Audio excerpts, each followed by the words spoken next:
Hey, you awesome mamas. This is Lyssah with Mama Wears Many Hats, and today we're talking self-care when you don't got the time. Hey ladies, I'm so glad that you were able to join me today. If you are returning, welcome back. You know how we do.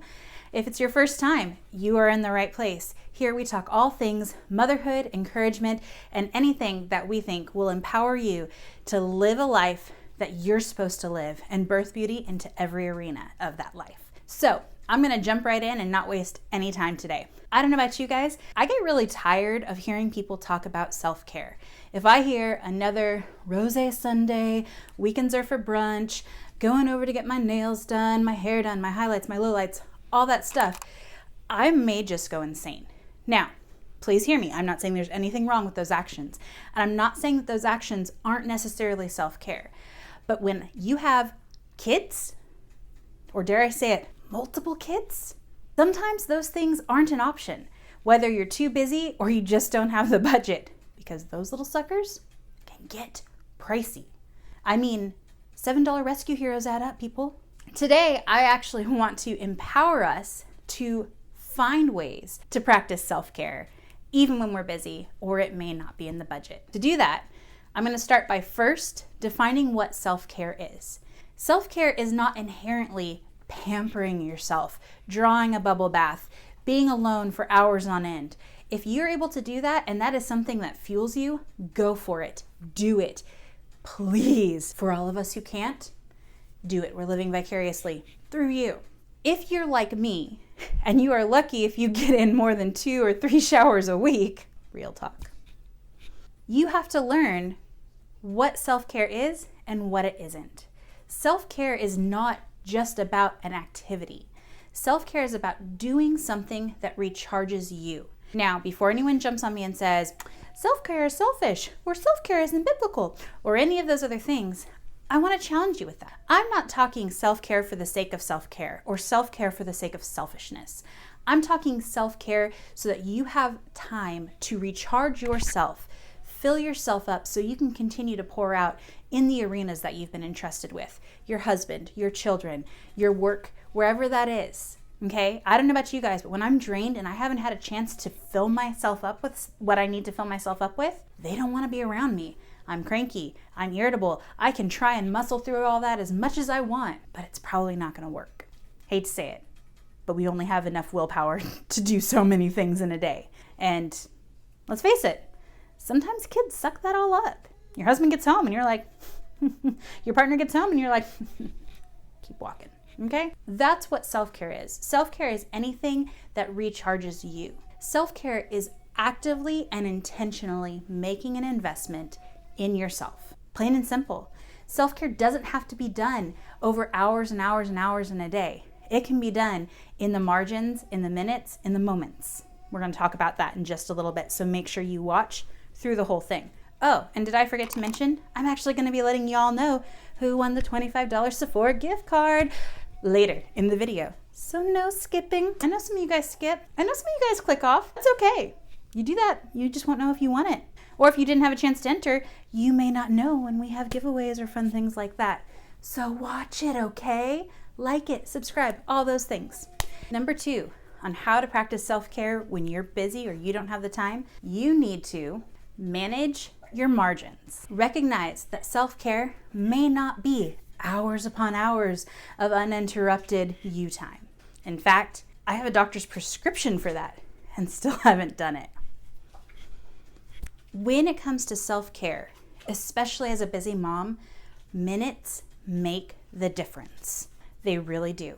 I know for me, some of the best days I've had where I've been able to keep my cool and parent from a place of peace and love is when I take a moment in the morning to center myself. Or if I feel myself starting to get a little worked up, one of my favorite things to do is put on some praise music, or put on my Skillet playlist, or put on my Wilson Phillips, hold on for one more day, if you hold on. Right? I mean, like that kind of stuff, even though it's momentary, I can shut myself in my room, I can play my hype music, and I can get myself ready and make it through the next couple of hours. That activity right there is self-care. A little hack, something I actually have, is I have my mom encouragement playlist and my mom worship playlist on Spotify. I've curated some songs and I go in there, and when I need a minute, I just put it on and let whatever comes out come out. Do this, okay? We've all done it. We've all had that go-to song we bump in the car, especially if we've had a bad day.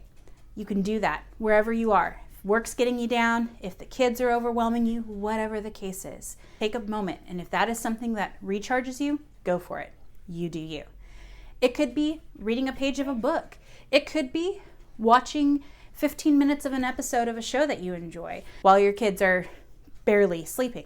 The minutes matter. Minutes matter. And working within the margins of your life is going to leave you a whole lot more satisfied than trying to wait and hold out for some extended period of time, because those times probably are going to be few and far between, unless you're just super lucky. And then I'm jealous. Another way that you can manage your margins is by incorporating acts of self-care into everyday activities. We all have to grocery shop. We all need to get food. So you can bet if it's in my budget and I'm going to pick up my click list, as I have 3 kids in the car, tell you what, I'm swinging through Starbucks or a coffee shop and I'm getting myself a coffee to enjoy, because that is something that makes me feel like I'm doing something for myself. It'd be simple and little and a little bit cliche, but coffee speaks to me.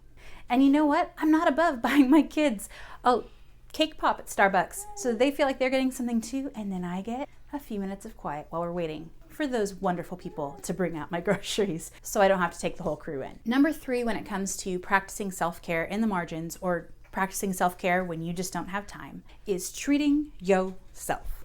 That's right. Where are my Parks and Recs fans? Where you at? So we're going to talk about Treat Yourself 2020. Before you think that I'm telling you to go out and buy all the diamonds, all the jewels, the new phones, the Batman costumes, that's not what I'm saying. When it comes to self-care, you need to treat your body well. So find some way to have some kind of physical activity, even if it's something like getting your kids to do a workout video with you, and they may be totally like causing you to trip all over them. Wait till they're at nap if you can. Put on Walk From Home on YouTube. It's free and it's a pretty decent workout. Do things that help your body out. Feed yourself good food. Treat your body well. Number 2, you want to treat yourself with respect. You are a good mom. Let me say it a little louder for the people in the back. You are a good mom. Let me say it a little louder for all the haters out there who feel like they have a right to criticize or give you unrequested opinions about your parenting style. You are a good mom. I don't know you, but the fact that you care and you're watching something about trying to be a better mom tells me that you're probably a pretty good mom. Doesn't mean you're a perfect mom. Doesn't mean you don't make mistakes. You love your kids and you do the best you know how, and that makes you a good mom. Everything else, icing on the cake. So treat yourself with respect. My mom has actually confronted me a number of times for saying, ugh, mom fail, or ugh, I'm such a bad mom. She's like, why are you saying that? Why are you talking to yourself like that? You would never speak to your kids, hopefully, and be like, you're a bad kid. You're a bad person. That was a fail. I mean, that's not constructive conversations at all. It doesn't do anything to help people not do bad things. All it does is state the obvious. Or even more likely, state what's not obvious. State the wrong thing. So treating yourself with respect is all about making sure that you are treating yourself as well as you would treat someone else. You wouldn't look at your children and point out all their faults and not build them up. You wouldn't let someone else talk to your children like that. I know there are times where we can be critical of those things that we're close to and that we love, and I'm not saying that it's not wise to take a good look at the things that we do. Start, stop, and continue our motherhood. I'm all about that. But you should still be able to do it in a way that is respectful of yourself and fosters growth to becoming the person it is that you want to be. If you feel like you have an area of shortcoming and that's part of the self-love you're practicing is helping yourself to grow in those areas, do it with respect. Speak respectfully to yourself, especially that inner monologue. Those things that say, you're this, you're that, meh. Silence those voices and be respectful of yourself, the same way you'd be respectful of others. And lastly, in the treat yourself area, make sure that you're treating your mind to a refreshing break. There are so many things on our minds. Our kids, our husbands, our partners, our jobs, our household, our income, our bills, our needs, our dreams that haunt us from beyond the grave, like all those things. Treat your mind to a little break from that. Find a way to unplug again from all of the ongoing monologue or all of the ongoing play-by-play that you might have running through your head. If that's giving yourself a minute of sleep, if that's, again, bringing yourself to focus on something that is bigger than yourself.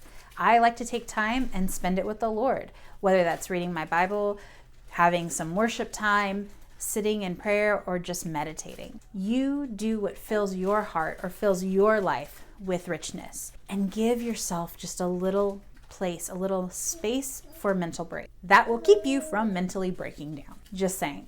Number 4, I want you to minimize the mind games. Say that with me.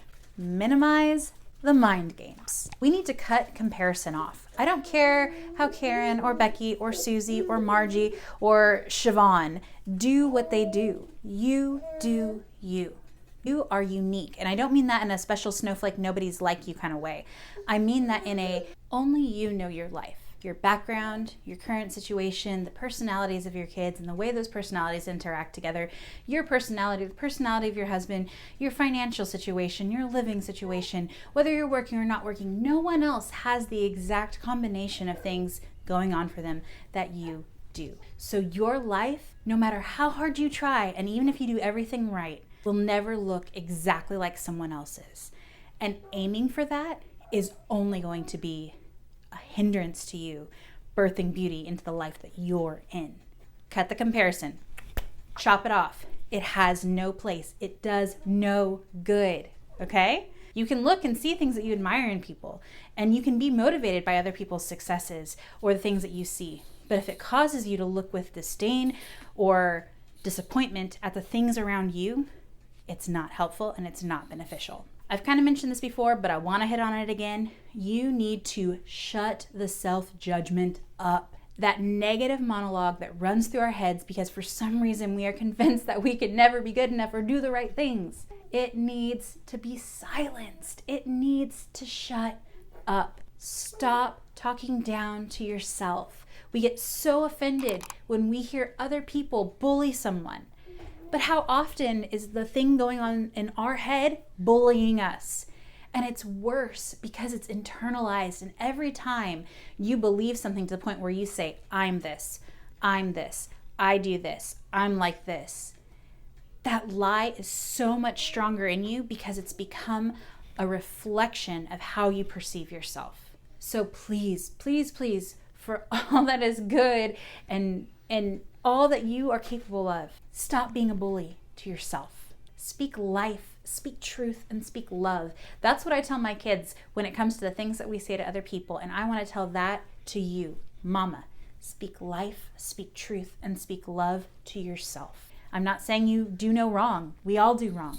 We can bring correction to ourselves by speaking life, by speaking truth, and by speaking love. So, shut the self-judgment up.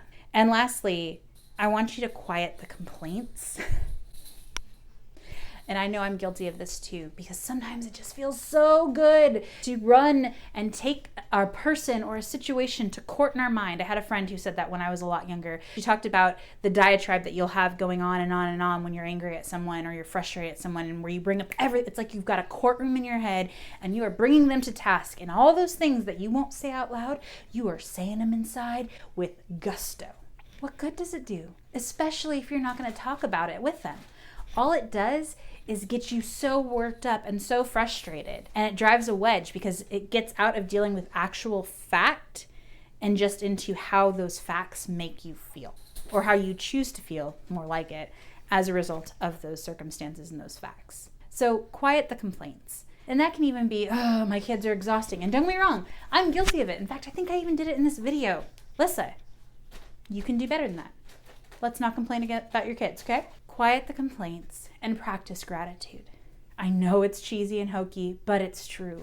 The more you focus energy on being thankful and grateful for things, the less things will discourage you and disappoint you because it's not what you're focused on. All right, now I mentioned I was going to share the winner of the giveaway, and I am. See how I snuck it in here in between 4 and 5? So for those of you guys who saw a couple videos ago, part of a collaboration I did, I went ahead and gave away a $25 for a gift card. I'm sorry to say I have been a little MIA the past week and a half, so this is late. Please forgive me. I promise I will do better, but I'm gonna mess up sometimes. Surprise. So, drum roll please. I've never been able to do a really good drum roll. The winner of the $25 gift card to Sephora is Alvarado's for Life. You can see I used a little randomizer here.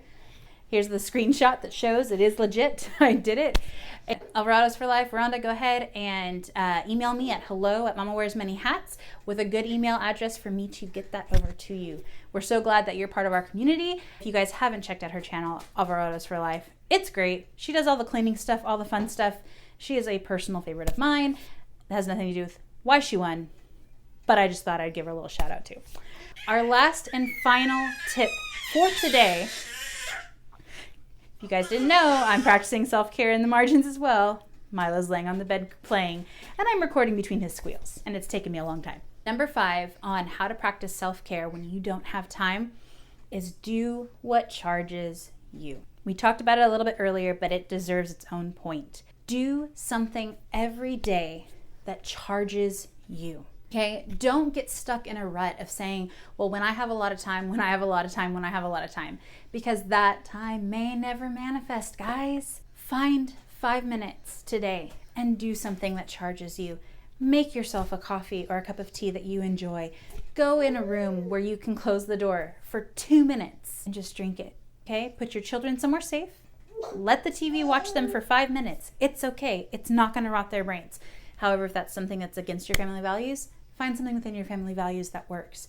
But I promise you, you taking a minute to charge yourself is going to give you an extra 90 minutes of energy for your kids. So that way you don't get to the end of the day completely spent and exhausted and fall asleep because that's all you can do, not because it charges you. If you're taking a shower, put on a podcast or music that encourages you. If you're making dinner, watch an exciting YouTube video that makes you laugh. I mean, bust out Charlie and Candy Mountain or the Numa Numa dance from when you were young. Olin Rogers is hilarious. Like, do something that charges you, no matter how small it is, every day. I want to leave you with this last thought.